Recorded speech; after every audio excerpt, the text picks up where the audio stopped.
acho que é da minha um pouco mais atrás, assim, tá bom, a gente consegue viajar, a gente consegue descansar, não melhorar, mas ainda assim o meu trabalho está me matando, porque a pandemia trouxe muito isso. O meu trabalho, ele não é a minha vida.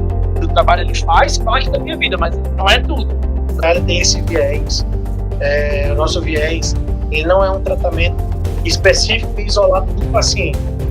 Nós fazemos o tratamento do paciente, é por isso que eu digo que é uma metodologia diferente e humanizada.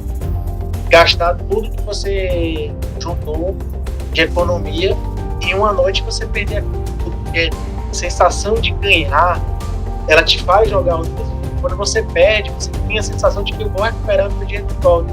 Essa demanda de mais de 27 mil, que é o que é preconizado, né?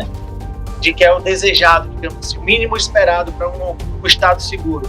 Então hoje tem esse déficit. E isso imagina para o policial, ele tem que trabalhar praticamente o dobro do que ele teria se ele tivesse mais colegas, né?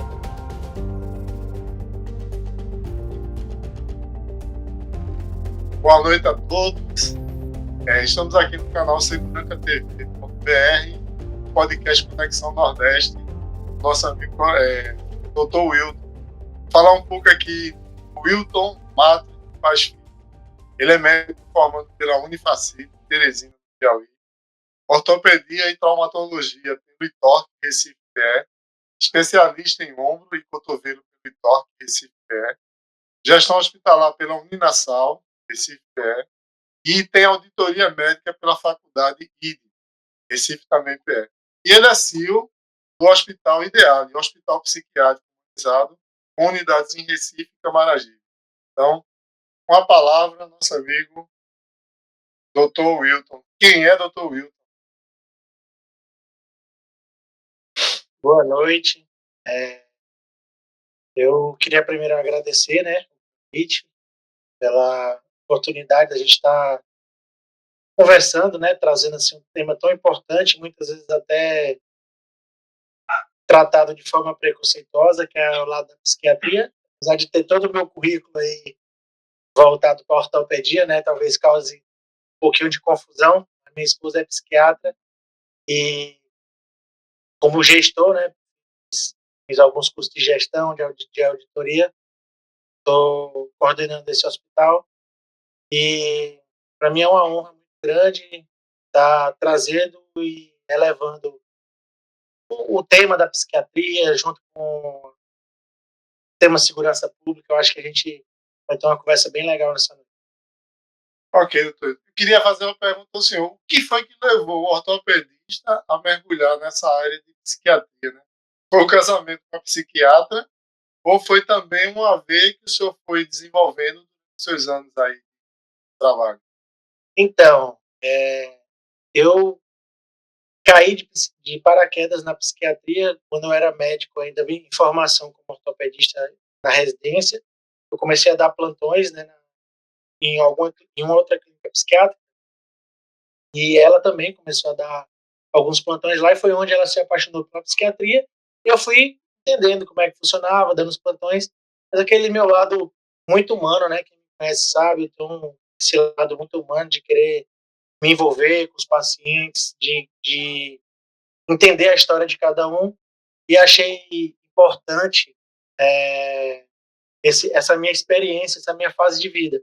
E aí segui pela ortopedia, até que recebi um convite, né, para fazer a aquisição, na época era Vila Ideale, e a gente topou esse projeto, né, de fazer a aquisição, junto com outros médicos, a gente comprou e eu, como acionista maior, tomei à frente e tinha uma visão um pouco diferente do que era realizado aqui em Pernambuco. Eu achava que a gente queria trazer para Pernambuco um aspecto mais humanizado, um aspecto mais de acalentar não só o paciente, mas a família também, que muitas vezes é esquecida durante o tratamento, se foca muito no paciente em si, e os familiares.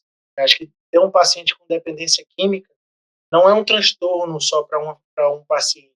Ele tem os seus problemas, mas tem todo um aspecto mais amplo, né? Tem a esposa, tem os filhos, tem a mãe, tem o pai, tem os irmãos que muitas vezes ficam desassistidos nesse processo. Então, nosso objetivo era trazer um tratamento mais humano para o paciente e muito mais para as famílias. Dentro dessa temática, o senhor é o CEO do hospital, né? Da casa que Eu sou o responsável por toda a parte administrativa, eu dou plantão lá também, mas eu sou o responsável pela parte administrativa, né? De funcionários, contratações, parcerias. Aí o que eu pergunto é o quê? O senhor hoje, como é que ele se estruturou para poder absorver todo esse mecanismo? Eu só vinha de uma temática dentro da sua carreira de tratamento na área que o senhor se formou, né? E aí o senhor foi ser agora um gestor também dessa outra área, né? O senhor foi buscar isso lá fora, mergulhou aqui. Quem é que deu essa sapiência para o senhor poder desenvolver e trazer essa técnica que o senhor está desenvolvendo hoje no Ideal? Eu acredito que eu vim de família simples e humilde. Tudo que eu conquistei na minha vida foi através de estudo. Eu acho que estudar foi o principal passo a ser tomado, né? Mas a prática e conhecer e pesquisar, ela te traz uma celeridade nesse processo. Eu fiz MBA em gestão hospitalar antes de adquirir a Ideal, então já pensando um dia eu teria uma clínica, alguma coisa, já pensando nesse formato, não na psiquiatria em si. E aí eu fiz esse curso durante a gestão do Hospital Ideale, aí eu entrei em um outro programa, foi um MBA em auditoria, para aprender sobre faturamento, como é que trabalha com plano de saúde, então fui aprendendo com o tempo. Essa é a parte burocrática. A parte do cotidiano, do dia a dia, eu já tinha vivenciado muito, eu trabalhei alguns anos em psiquiatra, mas eu tinha que pesquisar, porque eu tinha que trazer alguma coisa diferente. Então eu viajei o Brasil todo, eu fui para São Paulo, eu fui para o Rio, eu fui para Salvador, fui para Alagoas, eu fui para vários e vários lugares pesquisando clínicas que me falaram, essa daqui é uma clínica de referência. E de todas elas eu fui pegando um pouquinho. Claro que você não consegue copiar tudo igual, mas pegando a essência de positivo que eu encontrava em vários estados. Tentei implementar aqui uma característica diferente. Eu acho que a Ideale, ela é uma clínica diferente, com um olhar diferente, um olhar mais humanizado, mas ela tem essa característica de ter sido moldada e sido pensada, também sendo visitada outras instituições. Eu não tenho vergonha nenhuma de ter ido para São Paulo visitar. Quando eu vou conversar com os planos de saúde, eu falo, eu peguei essa ideia uma determinada clínica de um determinado estado, e até montar a nossa ideia, o nosso grupo terapêutico, que a gente chama, né? Nessa construção, o senhor falou muito bem a questão da customização, né? O senhor aprendeu, trouxe para a sua realidade aqui, como o senhor estava falando. Pernambuco necessitava de uma melhor instrumentalização de como esse processo pudesse desenvolver no paciente. Eu queria que o senhor falasse um pouquinho hoje do seu público hoje, especificamente para a nossa audiência aqui, que é segurança pública e privada. Como é que o senhor vê hoje a saúde mental do funcionário ou do colaborador da empresa que chega para o senhor hoje, que ele é proveniente desse mercado, né, de segurança privada? Vamos lá. É muito importante, e talvez seja um dos pontos-chave dessa conversa, é que hoje, nosso cenário, só para você ter uma ideia, eu vou trazer em números, tá? Hoje, o número de suicídio na segurança pública, ela supera o total de policiais mortos. Isso aí não sou eu que estou inventando, na própria CBN de Recife tem página falando sobre isso. Isso falando de suicídio, falando-se sobre a sobrecarga de trabalho, burnout, o tão cansativo é para um militar, para quem trabalha com segurança pública ou privada. Hoje, Pernambuco, ele tem um déficit de mais de 16 mil profissionais de segurança pública que trabalham sobre essa sobrecarga extrema, né, de cobrir essa demanda de mais de 27 mil, que é o que é Previsto. preconizado, né? De que é o desejado, digamos assim, o mínimo esperado para um estado seguro. Então, hoje, tem esse déficit. Isso imagina para o policial, ele tem que trabalhar praticamente o dobro do que ele teria se ele tivesse mais colegas, né? Salvo engano, mais de 25% do efetivo policial de Pernambuco já procurou algum tipo de atendimento psiquiátrico ou psicológico. Isso é um quarto da quantidade de policiais que são afastados ou são encaminhados para serviços de consulta ou atendimento psiquiátrico ou psicológico. Só em Pernambuco já se registrou mais de 2.000 afastamentos por ano por transtornos mentais e comportamentais. Isso seja de transtorno pós-traumático, porque cometeu um assassinato, ou viu um assassinato, que é o dia a dia do policial de frente, seja pelo uso de dependências químicas, seja o uso pelo burnout, o estresse de tanto trabalho, de tanta carga de trabalho, os plantões. Então, isso tudo vai se somando, né? É uma somatória de fatores que faz com que esse tema e esse tabu, falar de psiquiatria é um tabu em qualquer ramo que seja, em qualquer segurança pública, segurança privada, educação, sempre é um tabu. Mas cuidadamente não é um sinal de fraqueza. É manutenção preventiva de um equipamento essencial do trabalho. Se você não tem mente, um profissional sobrecarregado, sem apoio psicológico, ele está colocando em risco a própria vida e está deixando a sociedade em risco. Então, esse é o nosso principal parâmetro de como anda a nossa segurança pública, voltando-se para o estado mental, né? Que é um dos temas que eu acho que vale a pena a gente abordar, eu acho que chama bastante atenção. É um número expressivo, um quarto do efetivo policial já tem buscado qualquer tipo de ajuda. Tem um lado negativo e um lado positivo, pelo menos um quarto. Quantos precisam de ajuda e têm vergonha de ir para o psicólogo, tem um preconceito de ir para o psiquiatra? Então, isso é um dado alarmante. Então, é um efetivo policial, mas é um número que eu acredito que ele está subjugado, é um número que ele é muito superior. Eu acredito que tem muitos policiais que não vão buscar ajuda por vergonha. Eu acho que até, fazendo adendo que o senhor está dizendo, na formação, esse tipo de ajuda ou demonstração é fraqueza, né? Pode-se ter essa ideia, né? E uma outra coisa... Principalmente se tem um público muito masculino, né? E aí o homem tem aquele paradigma, aquele dogma de que ele é inquebrável, ele é imbatível e se ele pedir ajuda ele é mais fraco do que o outro. Então isso é muito para a segurança privada. Isso pode se tornar um transtorno grave, tanto para ele, quanto para os colegas que estão em trabalho com ele, para a própria sociedade, que fica em risco. Até porque ele vive uma rotina de atendimento, né, também, né? Então, em algum momento ele vai ter um gatilho ali para descarregar externar toda essa ansiedade, isso que ele está fazendo, seja com ele, com os familiares ou até mesmo com a população, né?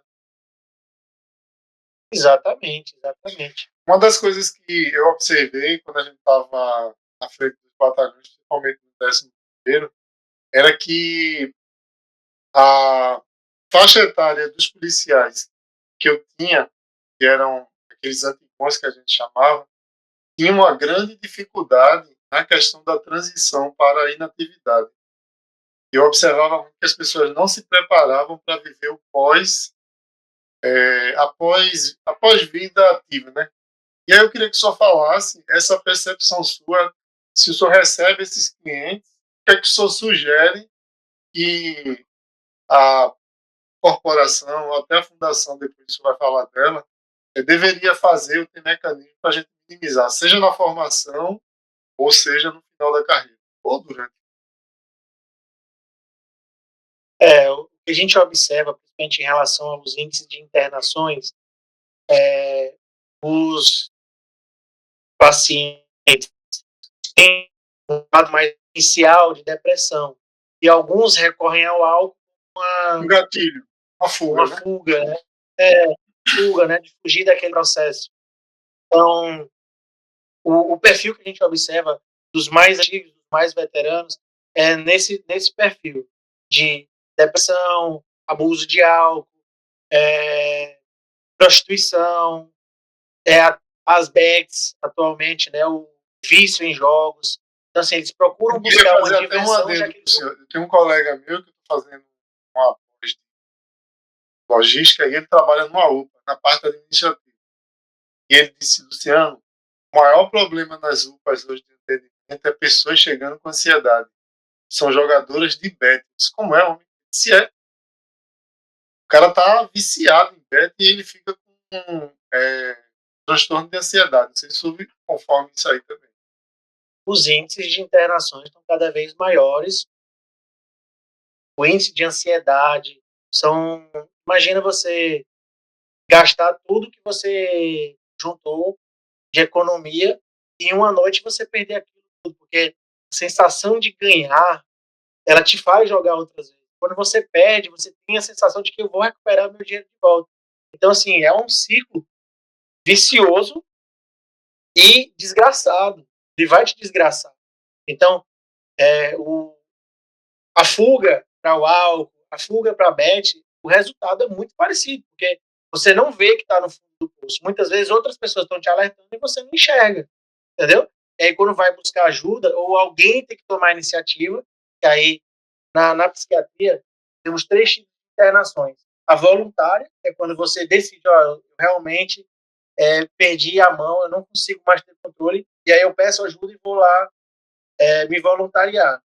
A involuntária é quando alguém da sua família fala assim, ó, não tem mais condição. O meu pai, a maioria das vezes acontece isso, o meu pai, ele bebe de manhã, de tarde, de noite, ele faz vexame nas nossas festas infantis, ele não vai mais na casa porque a minha esposa não aceita mais ele, porque ele ficou embriagado, ficou nu na frente das minhas filhas. Então, assim, tem todo um processo, e esse é o internamento involuntário. E tem o internamento compulsório, que é quando o Estado fala, esse cidadão não tem condições de conviver em público. Vamos tratá-lo de forma compulsória. Então, o Estado determina a internação e o tratamento. Então, são esses 3 tipos de modelos de internação. O que levou o senhor a fazer essa parceria com a fundação, a FECAS? Então, a Eficaz foi uma oportunidade. A gente já estava bem conceituado no mercado.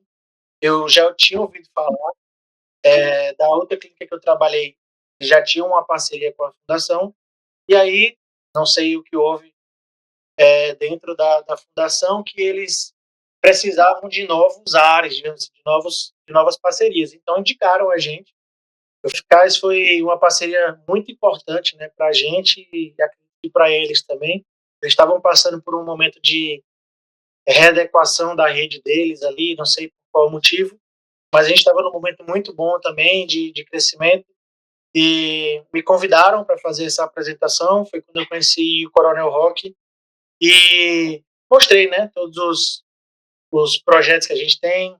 Eu acho que eu sou um grande fã da fundação, porque eles participam antes, durante e depois. O paciente que é indicado para fazer internação, eles são orientados junto com a fundação, e lá o psicólogo da fundação participa do acompanhamento junto com os nossos psicólogos, a assistente social, junto com a nossa assistente social, participa de todo o tratamento.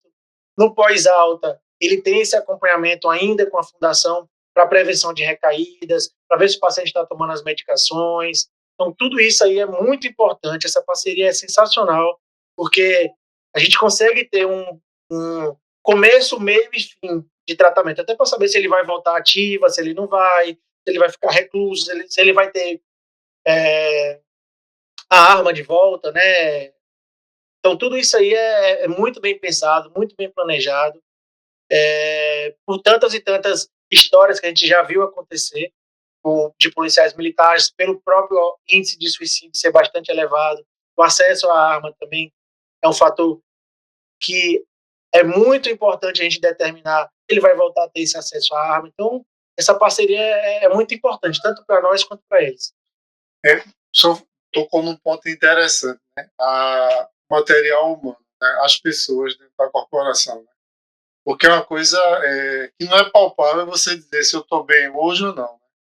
Então, a qualidade de vida, a minha qualidade mental vai influenciar diretamente, eu digo, na produtividade dos batalhões. O senhor falou muito a questão do estresse, tudinho, mas eu digo hoje que além da carga horária muito pesada, o homem ele vive um estresse de meta, de ter aquela coisa que qualquer profissão tem, né?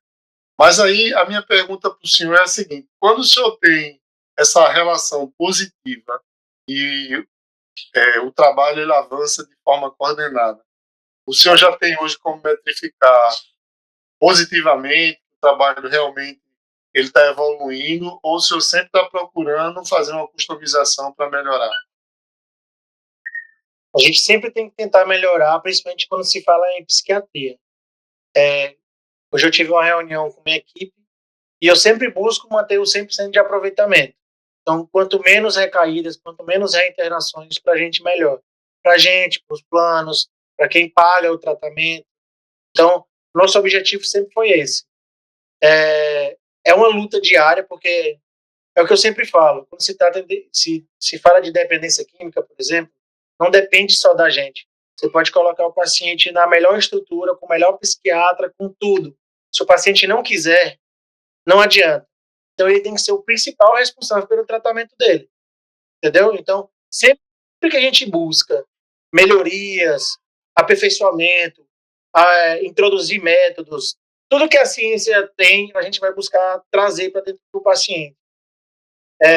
Mas se ele não quiser, não adianta. A gente está enxugando gelo e é por isso que é importante tantos profissionais. É um tratamento que é multiprofissional. Psicólogo, psiquiatra, médicos, enfermeiros, técnicos, assistente social, terapeuta ocupacional, musicoterapeuta, enfim, são vários profissionais envolvidos nesse processo para tentar reverter uma situação que a gente consiga ter o máximo de sucesso possível. Durante a sua fala, o senhor falou muito da família. E aí eu queria que o senhor pontuasse aí, porque eu acho que uma personagem esquecida no ambiente militar, porque a gente se volta muito quando o problema acontece para atuar no militar, mas também a gente não procura entender que muitas vezes você está tirando o chefe da família, está tirando o filho, e de repente a família não tem uma noção do que está acontecendo ali. Como é que o senhor vê isso hoje também? De dar um suporte para a família, já que a fundação eu acho que tem essa função também, né? Sim, é extremamente importante. Hoje a Ideale tem esse viés. O nosso viés, ele não é um tratamento específico e isolado do paciente. Nós fazemos o tratamento com o paciente, é por isso que eu digo que é uma metodologia diferente e humanizada. Mas o que se fica de segundo plano, muitas vezes, é a família. A gente trata em conjunto a família. É o pai de família que está saindo do seu ambiente familiar, se ausentando por um momento enquanto a gente tenta reequilibrar ele, colocar ele de volta para a sua rotina, para tornar ele uma pessoa produtiva novamente, seja por qualquer motivo, seja por uma tentativa de suicídio, seja por uma depressão grave, seja por um estresse pós-traumático, ansiedade generalizada, principalmente para quem está naquela linha de frente, né, todos os dias vendo tiro, assalto, ele tem toda uma bagagem que o familiar pode até tentar entender, mas só quem vive o seu como militar, como policial, sabe muito bem. Só quem vive a experiência que pode dizer o que é que está sentindo e o que não está. E muitas vezes a psiquiatria ela é subjugada. Assim, isso é besteira, isso é frescura, isso não é nada. O fulano foi coronel 50 anos e nunca passou por isso. Entendeu? Então existe muito esse comparativo. E a gente tenta acolher a família justamente nesse processo que é a parte mais difícil que tem. Às vezes o paciente ele é dependente químico e ele trabalha no setor de entorpecentes. Cara, ele vai ter acesso todos os dias a todos os tipos de droga. Então a chance dele recair ou dele subtrair uma carga que foi apreendida, de subtrair para depois consumir ou revender, é muito provável. Então, tudo isso é feito em paralelo com com apoio da fundação, quando é o caso do serviço de segurança, mas com os outros pacientes também é o mesmo processo. A família sempre participando desse andamento, né, de saber quando é que o paciente está, como é que ele está. As nossas altas, elas são progressivas. O paciente, ele não tem, sei lá, ficou internado 30 dias e vai embora. Ele tem uma alta progressiva, ele passa um dia em casa, passa um final de semana em casa, aí a esposa vai dizer, ele se comportou de determinada maneira, os filhos vão dizer, a mãe vai dizer, vai trazer para a gente o feedback de como é que está o relacionamento dele em casa. Então, tudo isso é muito bem pensado, muito bem planejado.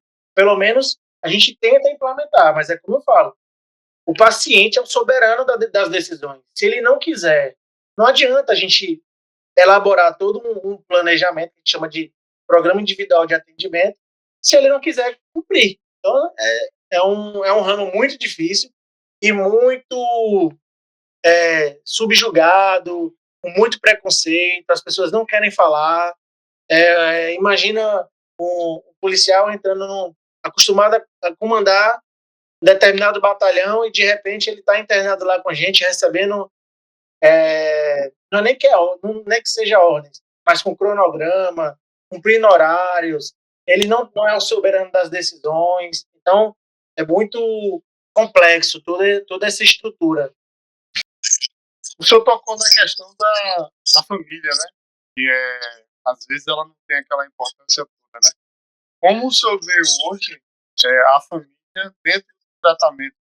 Haja vista que, como o senhor estava reportando anteriormente, tem toda uma continuidade desse trabalho quando a sua assistência com sua equipe.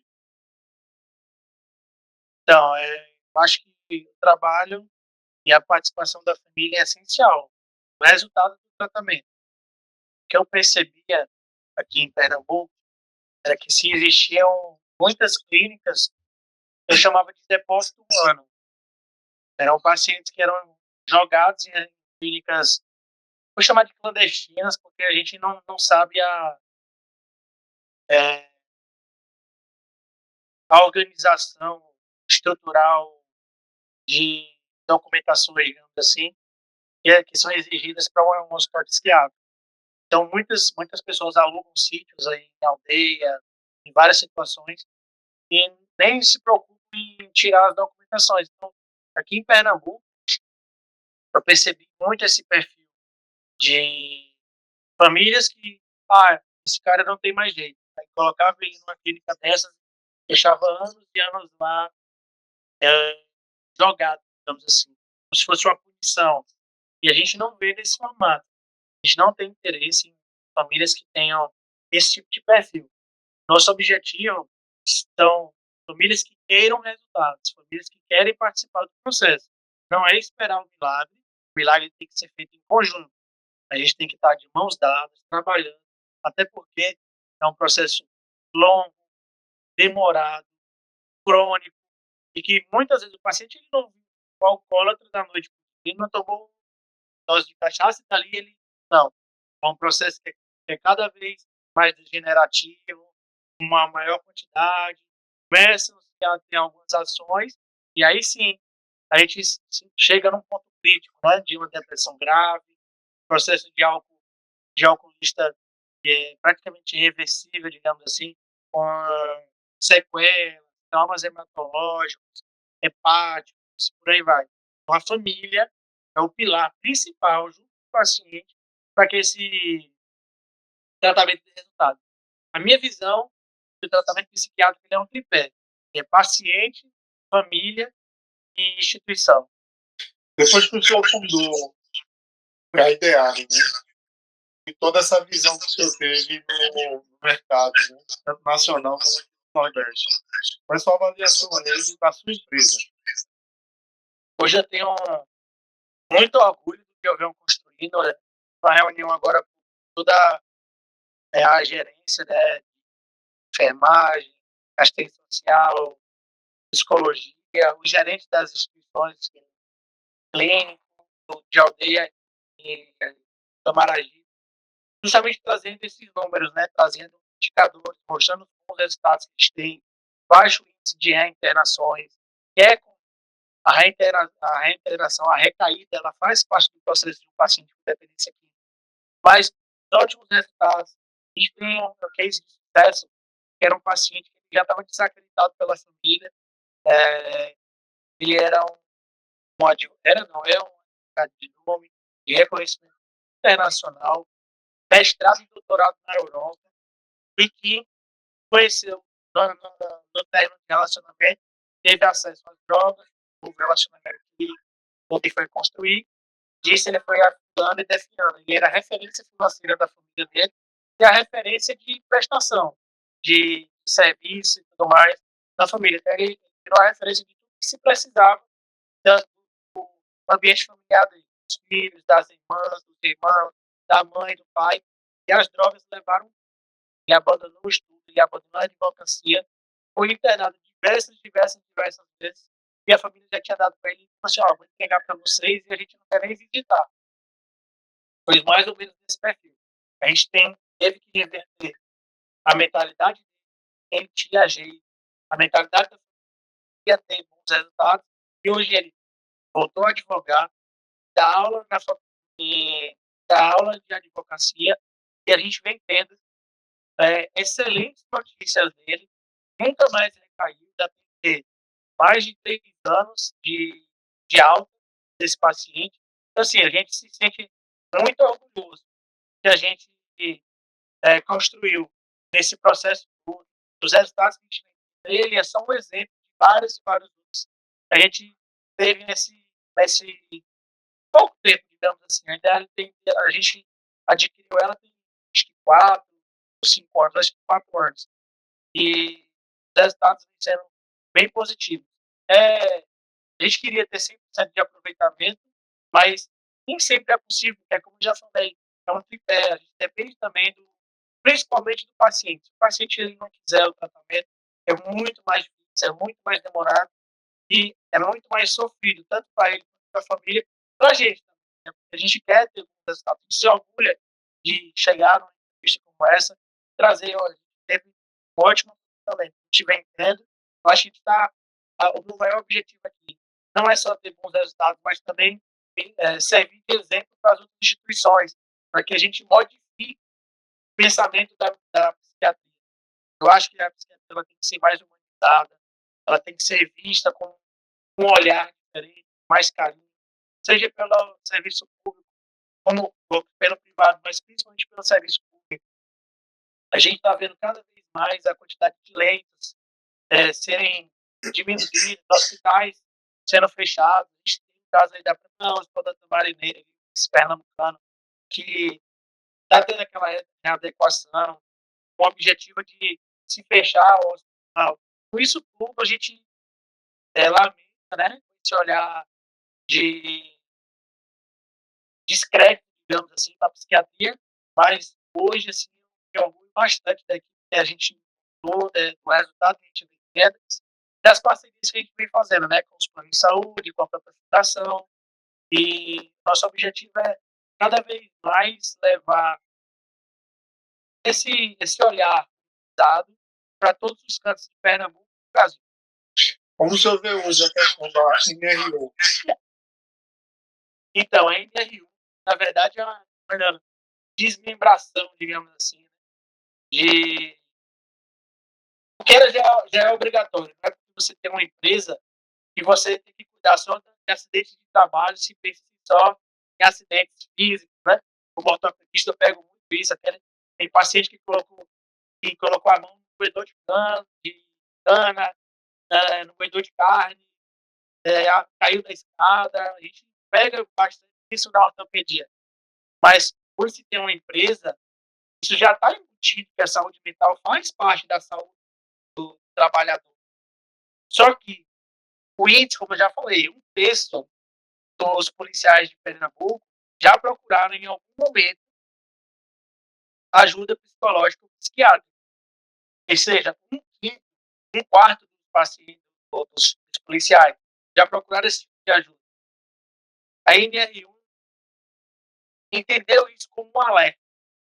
Muitos profissionais, independente da área, mas da área de segurança pública, vem buscando cada vez mais esse apoio psicológico e psiquiátrico, por conta de burnout, por conta de transtorno de ansiedade, e a psiquiatria vem ganhando um valor no, no cotidiano das pessoas, tá deixando de ser, quebrando-se esse tabu, deixando de ser aquele assunto que se fala cochichando no pé do ouvido na reunião de família, para se tornar uma coisa corriqueira e de realmente de ajuda.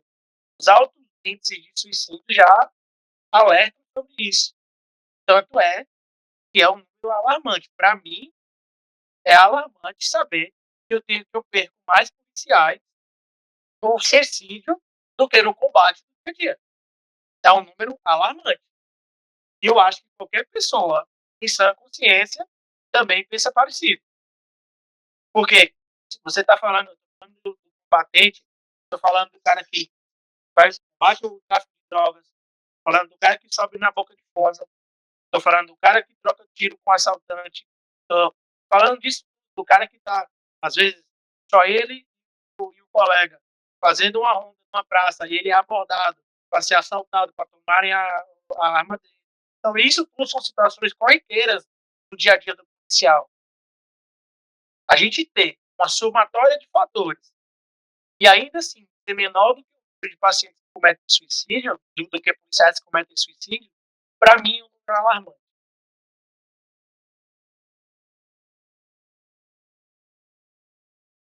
Olá, seguros! A dica de segurança hoje é esse produto aqui chamado Fogo Zero. Ele é um spray, pesa 600 gramas e na verdade ele é um agente extintor de incêndio.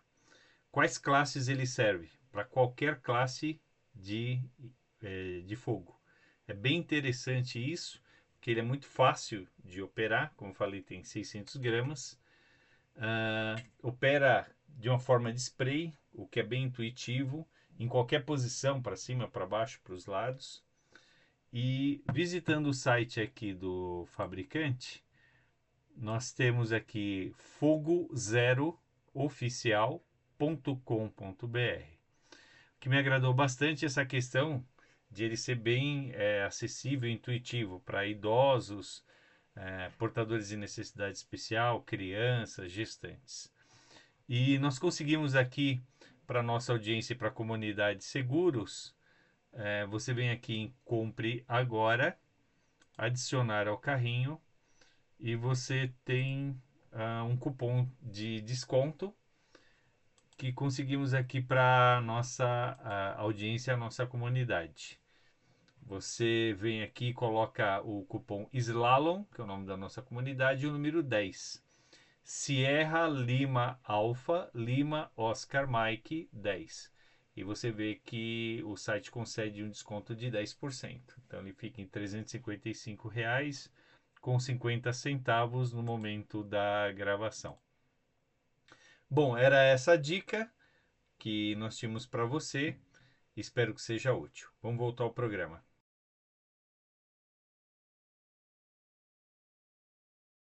Eu acho que a gente não internaliza bem, né?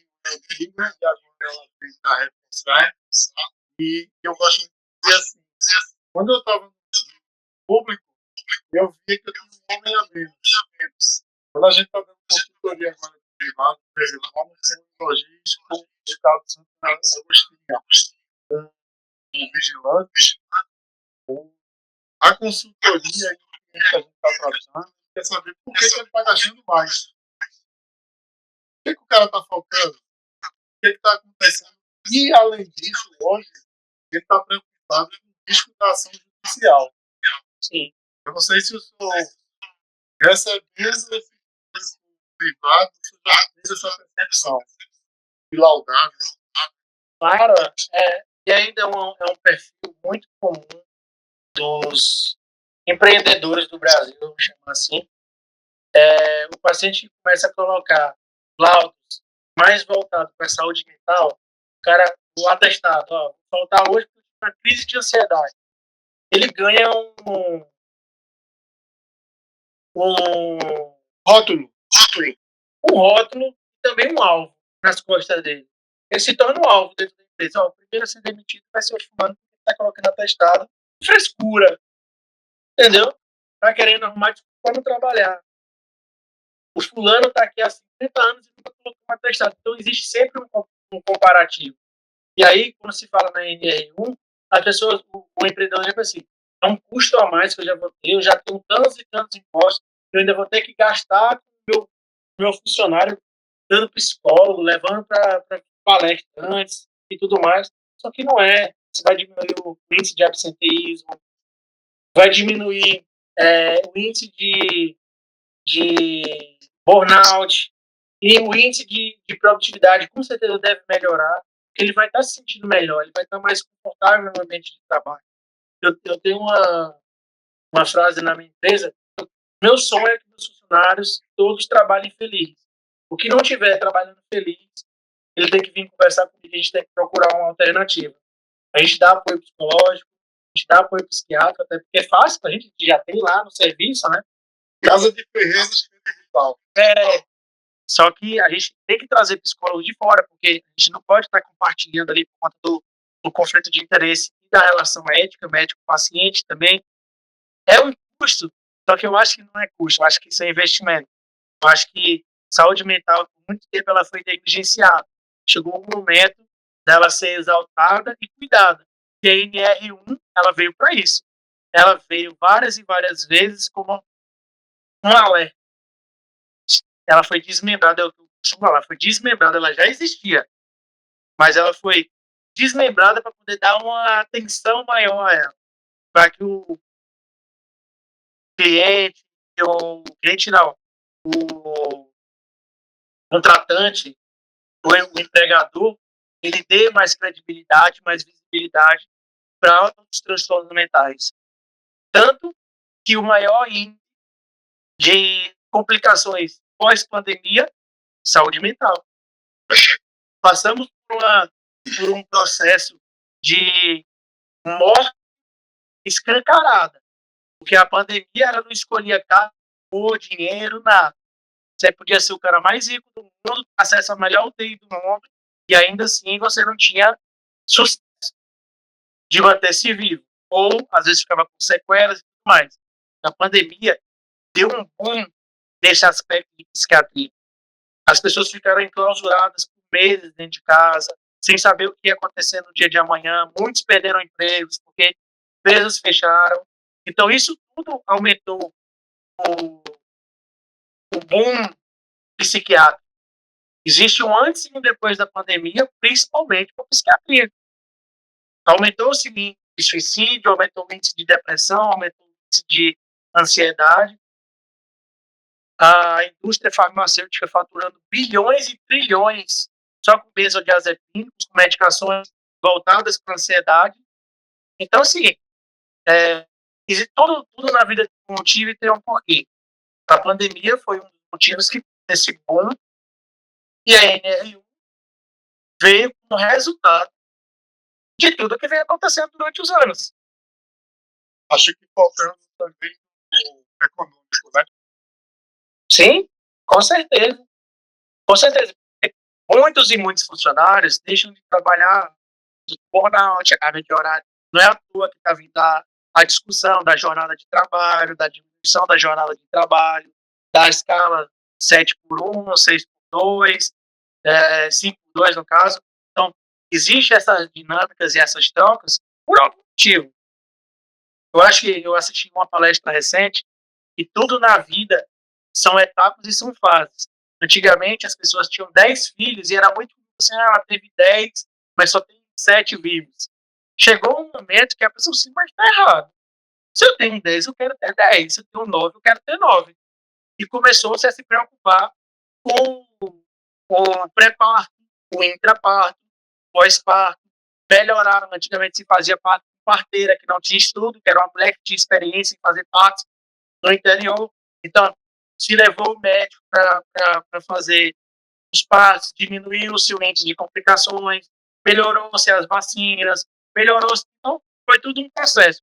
Aí, vamos para outra etapa. Diminuímos o número de mortalidade infantil. Aí, a próxima etapa. Vamos melhorar a nova geração. Antigamente, se trabalhava até os 70 anos, até morrer você trabalhava aqui. Nós fomos criados, a geração do meu pai, do meu avô, foram criadas para ser trabalhador e trabalhar até morrer. Aí veio uma geração antes, a minha geração, não é só trabalhar até morrer, a gente tem que viajar, tem que conhecer o mundo, tem que fazer uma faculdade, só ser um trabalhador braçal, a gente tem que dar valor a estudo, dar valor à família, diminuiu-se o número de natalidade, porque não adianta ter 40 filhos, bastava ter 2, que era suficiente, porque antigamente se tinha muitos filhos para um ajudar na criação do outro. Então, isso tudo são etapas. E aí, vem a nova geração, que eu acho que é da minha um pouquinho mais atrás, assim, tá bom, a gente consegue viajar, a gente consegue descansar, vamos melhorar, mas ainda assim, o meu trabalho está me matando, porque a pandemia trouxe muito isso. Meu trabalho, ele não é a minha vida. O trabalho, ele faz parte da minha vida, mas ele não é tudo. Eu tenho outras coisas mais importantes. Não adianta eu ganhar 50 mil de salário, 20 mil de salário, e eu chegar em casa com minha cabeça a 1.000. 1 milhão de responsabilidades. Tanto é que se aumentou-se o índice de suicídio e de uso de medicações, entendeu? Hoje é muito raro, eu li um artigo que fala, é muito raro se eu não usar nenhuma medicação ansiolítica, porque ele está sempre sob pressão, ele está sempre tendo que mostrar resultados. Então, assim, são fases, são etapas. Acredito que mais à frente vai vir a geração da minha filha, dos meus sobrinhos, com a outra mentalidade, que vai estar assim, não preciso estar presencial para poder dar resultado. Aí determina o fim da escala presencial e todo mundo vai trabalhar no office. A gente não sabe, então assim, é sempre uma modalidade, uma geração que vai trazendo coisas novas, que são algumas muito boas e algumas vai avaliar, né? Porque sempre vai existir, a minha geração não fazia isso, a minha geração é assim, né? Se o senhor for conversar com a sua equipe aí, os coronéis que entraram com o senhor na época aí, eles vão falar assim, essa geração nova é muito mole, essa geração nova é muito cheia de direita, é muito cheia de frescura. Mas são mudanças de valores, mudanças de situações, entendeu? Antigamente, se você não tivesse uma TV em casa, ninguém ficava sabendo. Se você fosse para casa do vizinho assistir televisão, não era vergonha. Hoje, você quer ter uma televisão melhor do que a do seu vizinho, porque você postou na internet. Então, o mundo mudou. E a saúde mental mudou também. Um dos pontos que eu gostaria que você falasse, né, essa preparação do Brasil, só trouxe essa visão aí do negócio, né? E aí eu perdi.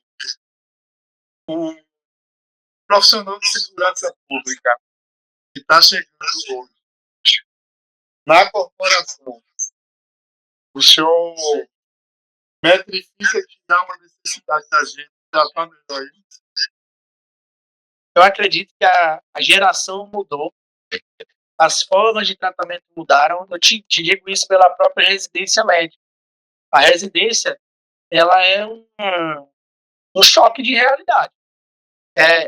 Eu digo que quando eu acordava, eu via aqui em Recife, 5 horas o sol já está nascendo.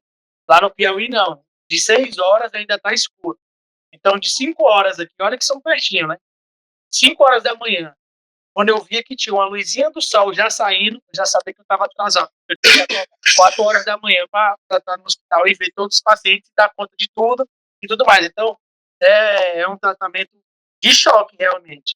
Então, hoje, se entende-se mais que o residente tem direito, ele tem direito a descanso, a hora de almoço, ele tem a hora de entrar, a hora de sair, ele bate ponto. Mudou a mentalidade. E olha que eu fui dos últimos, assim, dessa geração de pegar choque. Eu acho que ainda existe as residências médicas mais tradicionais, elas funcionam em mato, de choque, de pancada todos os dias, assim, mas se o perfil dos profissionais que estão chegando no mercado forem tratados só com uma mãozinha na cabeça, aí também a gente vai estar criando um público de profissionais, um grupo de profissionais que talvez não estejam preparados para a realidade. Porque eu entendo que quando a gente está em curso de formação, a gente tem que pegar tudo de bom e tudo de ruim. certo? Porque a realidade lá fora, ela não vai te dar tempo de você pensar. Você vai ter que agir. E a profissão do policial, que trabalha com segurança pública, com segurança privada também, é muito disso. É de ação e reação, de estratégia, de pensamento rápido. E você não tem como ficar de conversinha, você não vai botar um atestado no meio do tiroteio. Entendeu? Esse é o meu pensamento. Não é que as formações devam mudar ou diminuir, mas eu acho que as gerações elas devem se atualizar. Existem várias e várias outras metodologias que podem ser aplicadas, mas vejo como um futuro mais presente do que futuro, que essa nova geração vai ser uma geração muito mais voltada para o burnout, muito mais voltada para a sobrecarga de trabalho, muito mais voltada a reclamar. Se hoje Pernambuco trabalha com metade do seu efetivo, digamos assim, que deveria ter o dobro, imagina com essa nova geração chegando, será que essa geração, a minha geração, será que ela iria aguentar a mesma déficit de policiais que a geração do senhor aguentou? Pois é. Entendeu? E hoje o acesso às informações, ao direito, a tudo está muito mais fácil. Entendeu? Assim, não vou fazer isso não, porque isso aqui não é... Faz E parte não faz parte. o policial veterano, o policial das antigas, ele tirava de uma encravada, tiroteio, meu amigo. Não tinha escolha, não. Só que hoje, não. Minha função aqui, o guarda municipal. É um exemplo. O guarda municipal, ele tem as precomunidades dele lá, o que ele tem que fazer só. Até aqui é a minha função. Daqui para ali é para a polícia militar, policial civil e tudo mais. Então, existe hoje uma característica, uma divisão muito mais bem acentuada do que era de antigamente. É a minha visão, tá? A visão pessoal. É muito importante. Queria que o senhor falasse aí que hoje suas perspectivas em relação à estabilização. Então, chegando no final. Bom, a ideia de hoje é, para mim, um case de sucesso. Eu acho que é o que tem de mais moderno na psiquiatria, de mais humanizado na psiquiatria. Nós temos 2 unidades, uma unidade na Ilha do Leite, é um hospital-dia, que é uma continuidade do paciente, ou então uma porta de entrada, a gente nunca vai saber por onde o paciente vai chegar. Lá a gente tem as consultas com psicólogo, consulta com psiquiatra, nutrição, o clínico, que dá esse aporte, né, principalmente no pós-alta. E temos a unidade de Camaragibe, né, que é ali conhecida como Aldeia, que é a nossa unidade de internação. Lá nós atendemos tantos pacientes com transtornos mentais, seja esquizofrenia, depressão, transtorno do toque, como pacientes com dependências químicas de todos os tipos, e também um perfil novo de pacientes que veio surgindo agora, principalmente após a pandemia, que é o paciente das BEPs, né? A gente também tem hoje uma incidência muito grande dos pacientes voltados aí para os jogos do tigrinho, aos vícios de jogos online. E é isso, acho que a Ideale está aí para dar esse suporte, para dar esse apoio, principalmente para os pacientes que precisam de ajuda, para as famílias que precisam de ajuda, e para todos os profissionais. A gente está à disposição, quem quiser conhecer, visitar, as portas estarão sempre abertas. Vai colocando depois do link a sua rede social, contato por isso, se eu permitir. E pode ser que alguém tenha interesse também em conhecer mais a fundo o trabalho da Ideale. Você permite? Com certeza, pode contar. Então, só para finalizar agora, agradecer aí a Dr. Wilson, né? Reverenciar a nossa amiga aqui, que é a amiga particular do Dr. Wilson também. Pra você ter ideia, viu? Já viu o programa que ela participou, ela referenciou muito o senhor uma conexão para aquele trabalho que ela faz lá com a segurança e a questão da saúde. Eu sou tricolor também, eu sou ferreiro igual o senhor. E eu quero dizer assim, quem está na ponta, muitas vezes, não compreende a amplitude das modificações que acontecem na vida daquela pessoa que estava toda. Eu costumo dizer, doutor, que quando eu estava no 11º, eu tinha naquela área ali quase 300 mil pessoas. Moravam nos Altos, Casa Forte e naquela parte da Zona Rural ali, né? E eu dizia assim, a religião era tão importante porque ela funcionava como vetor para evitar muitas coisas. A gente podia pensar assim, como é que uma pessoa que muitas vezes não recebe nenhum salário mínimo, ela não comete delitos. E às vezes você tem pessoas que, como o senhor pontuou, né, tem dinheiro, tem uma condição de vida tudinho, mas em algum momento ela se fragiliza, né? Ou uma perda, ou por achar que não está conseguindo evoluir da forma que ele queria, ou tentar se comparar, né? Eu acho que é uma coisa rotineira hoje, por conta da internet, o pessoal diz muito. A pessoa mostra o que está na internet, mas não mostra o que está dentro da casa dele, né? A fragilidade que está lá. Então, eu acho que essa live de hoje me fez voltar no tempo e ver como a gente tem que se preparar para tratar as pessoas quando elas chegam com problema, seja psicológico, como o senhor tocou, ou também uma dependência química. Então, agradecer ao senhor, né, a oportunidade, e eu queria até que depois o senhor indicasse uma ou duas pessoas que pudesse a gente convidar também para tratar do tema, né, em outra oportunidade. Ficaria muito grato. E parabenizar o trabalho que você está fazendo com a Fundação TAS, o PECAI. Como o senhor bem pontuou, é um trabalho de formiguinha que o senhor está fazendo, mas também não deve ter muito lucro ainda na sua empresa, né? A nossa parceria com a Fundação, para a gente, o nosso objetivo não é resultado financeiro. De verdade, o nosso objetivo principal lá é resultado de performance de pessoas, de devolver para a sociedade pessoas recicladas, pessoas regeneradas, entendeu? Os policiais, ou familiares dos policiais também. Então, para a gente é um fator principal, não é o financeiro, independente de qualquer parceria que seja feita, mas principalmente com a FCAS, com a FTAS, nosso objetivo nunca foi financeiro, tanto é que os pacientes que a gente tem lá internos, eles não geram lucro para a nossa instituição. O valor, ele é só para os custos que o paciente tem lá. Agradecer a todos aí, agradecer ao doutor Wilton, né? E espero que a gente tenha essa parceria mais fortalecida com a Fundação CAS e que isso consiga evoluir com a Ideale. Mais uma vez, agradecer o convite. Foi muito legal aí essa conversa, né? Falar de segurança pública e psiquiatria também, né? Foi muito interessante contar um pouquinho da história da Ideale. E deixa um convite, né, para vocês aí que fazem a Segurança TV, que façam uma visita lá na instituição, qualquer uma das unidades, mas se quiserem conhecer a unidade de internação, acho que seria bastante interessante.